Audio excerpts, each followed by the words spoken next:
Келетін жас пен кәрі, тойда қызықтың бәрі. Ұзақ тілек айтатын, апалар тойдың сәні.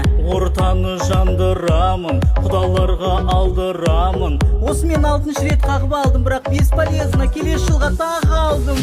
Официант қыз тамақпен салат, той біткен соң біздерге қалат. Армандама, алып кел пакет, апаң бүгін бәрін ап кете. Складтың кілті тек менде тұрат, келмеңдерші әр нәрсе сұрап. Бүгінгі той халал деп еді, мынау шайнекпен қалай кетеді?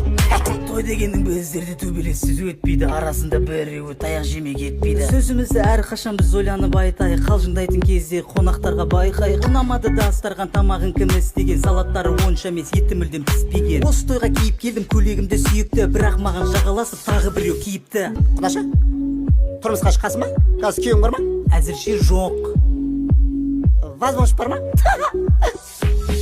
Болар әрқашан ғажаптың бірі, той менен өтсін қазақтың күні. Қуанып жүрсін кәрі жасымыз, қосыла берсін тойда басымыз. Қонақ болып кетсін бізге де қалып, келген қонақтар кетпейді налып. 27 наурыздан бастап кинотеатрда Тәуірбек Шәріп.